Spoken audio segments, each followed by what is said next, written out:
पुरुषोत्तम मास महात्म 18वां अध्याय। 18 अध्याय होगा शुरू, अब 17 हो गया है। इसमें राजा धनवा के पूर्व जन्म का कहानी चल रहा है और इसमें उसका पूर्व जन्म का नाम सुदेव है और पुत्र शोक से बिहवल है, पुत्र शोकाकुल है। इसका पुत्र मर चुका है 12 साल की उम्र का। अब उसी का रोदन के चर्चा इसमें चलेगा। तो इस प्रकार उस ब्राह्मण के विलाप को सुनकर 10 दिशाओं में गरजता हुआ मेघ बादल आया।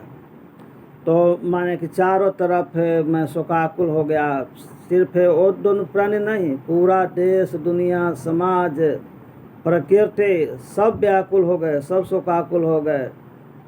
आसमान में बादल रोने लगे, एकदम काला काला भयंकर बादल घिरा और उसके पुत्र शोक से द्रवित होकर के द्रव बरसाने लगे। मैंने बादल भी जो थे सो उस दुखिया के दुख को देख कर एकदम रोने लगे। उस मेघ पर्वतों से कंपायमान करता हुआ, तीक्ष्ण स्पष्ट करता हुआ बड़े वेग से वायु चलने लगे। हवा भी अपने आप को नहीं संभाल पाया, वो भी नहीं रोक पाया अपने आप को। वो भी माने असंतुलित हो गया। वो भी जैसे के तैसे बवंडर की तरह यूँ ही चलने लगा। माने न कोई लक्ष्य है, न लक्ष्य विहीन है, न नीति है, न नियत है। जैसे आजकल के नेताजी लोग हैं, उसी तरह से हवा भी जो था सो माने उस ब्राह्मण सुदेव के पुत्र शोक से व्याकुल होकर करके इधर से उधर माने कि हो गया, चल दिया। कहाँ जाना है, क्या करना है, कुछ समझ में नहीं। बस चरेवती चरेवती चरेवती, चलते रहो चलते रहो। तो इसी तरह से चलते रहे। अत्यंत जोर से वहाँ बिजली चमकने लगी, पूरा प्रकृति असंतुलित हो गया, सब व्याकुल हो गया। उसके पुत्र शोक को देख कर करके बिजली चमकने लगी, ठनका ठनकने लगा, वज्रपात होने लगा, धरती एकदम विदीर्ण होने लगा। मेघ शब्दों से चारों दिशाएं पूरित हो गई, एकदम बादल करकराने लगा, एकदम गरजने लगा। ध्वनि, प्रकाश, वायु, धरती, जल, पंच तत्व सब माने कि उसके पुत्र शोक के वियोग में शोकाकुल हो गया, सब अपना संतुलन खो बैठा। इस तरह से पूरा 1 महीना बीत गया, 2-4 दिन नहीं, एकदम पूरा 1 महीना। और एकदम जल बरसता रहा, हरा हरा हरा हरा, एकदम सावन भादो के महीना की तरह मूसलाधार वर्षा होने लगा। पृथ्वी जल से एकदम भर गया, एकदम भयंकर बाढ़ आ गई। 1 महीना जब मूसलाधार वर्षा हुआ, एकदम से 24 घंटा 24 आवर, तो क्या होगा, पूरा धरती एकदम जलमग्न हो गया। परंतु पुत्र शोक की अग्नि से तपे हुए उस ब्राह्मण को कुछ भी मालूम नहीं हुआ। ये सब तो हुआ, लेकिन उनको इतना पुत्र शोक में जो थे ना, उनको समझ में नहीं आया कि क्या हो रहा है क्या नहीं हो रहा है ना। वो बस ध्यान एक ही जगह है और बाकी दुनिया से कोई मतलब नहीं था। वे तो केवल पुत्र के मृत्यु पर ही व्याकुल थे। न उसने पानी पिया, न भोजन किया। हाय बेटा हाय बेटा हाय बेटा करते रह गए, न पानी पिए न भोजन किए। इसी तरह से पूरा 1 महीना खत्म हो गया। वह मास श्री कृष्ण भगवान का प्रिय पुरुषोत्तम मास था। सो अनजाने में उस ब्राह्मण से पुरुषोत्तम मास की सेवा हो गई। चलिए कल्याण हो गया। कभी कभी बुरा समय भी आता है ना, तो उसमें भले समय का, शुभ समय का बिया बुना हुआ रहता है। यानी कि ये बुरा समय हुआ, लेकिन और पुत्र शोक में व्याकुल हुए, लेकिन इसी पुत्र शोक में व्याकुलता में उनके शुभ समय का बीज बुना गया और अंकुरित भी हो गया, जम भी गया। और आगे देखिए क्या होता है। उस ब्राह्मण के पुरुषोत्तम मास की सेवा हो गई। पूरा 1 महीना संजोग था ऐसा कि पुरुषोत्तम मास चल रहा था और पूरा पुरुषोत्तम मास का नियम का उनका पालन हो गया।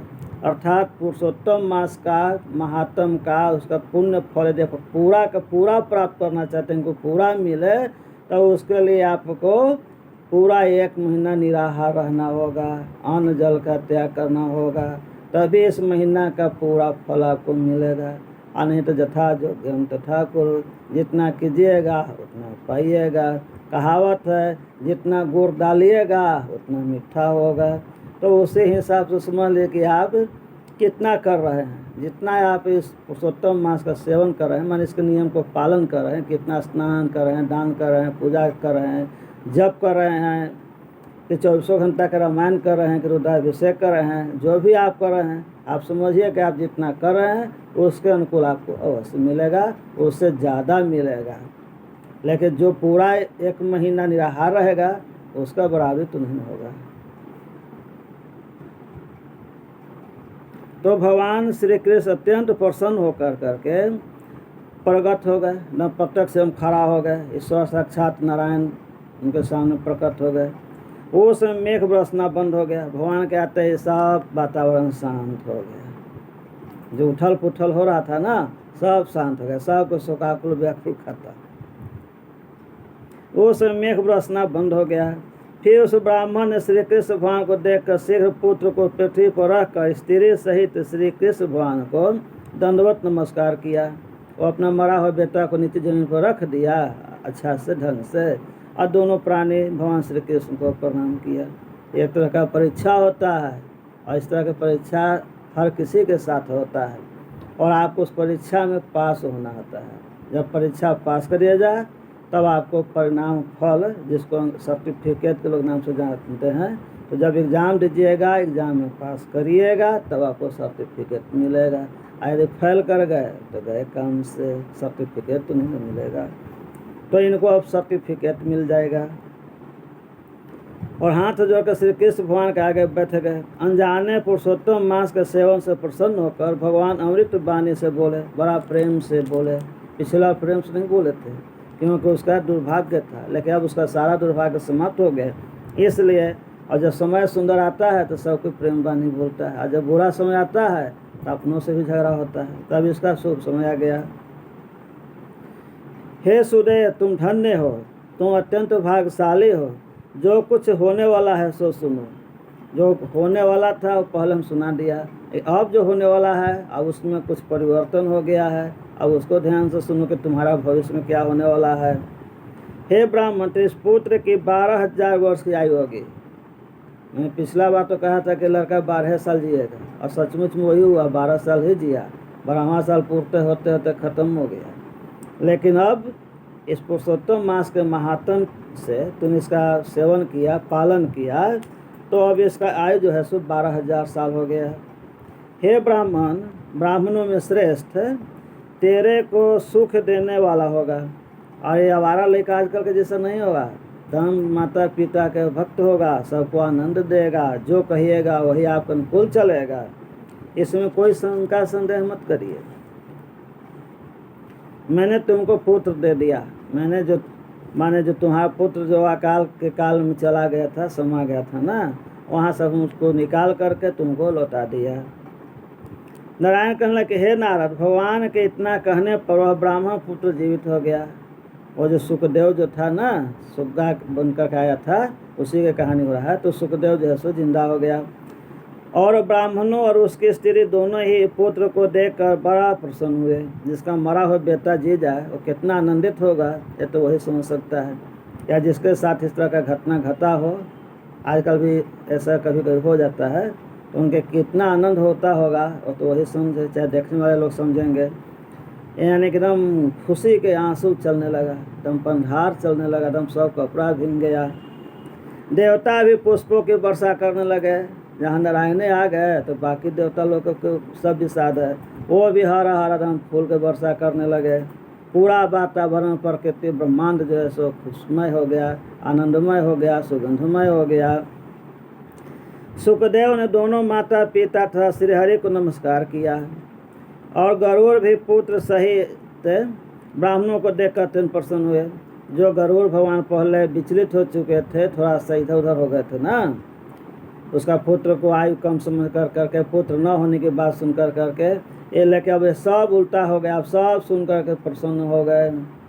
ब्राह्मण का दुख सदा के लिए दूर हो गया। 12,000 साल उसके बेटा का आयु हो गया मरे हुए को।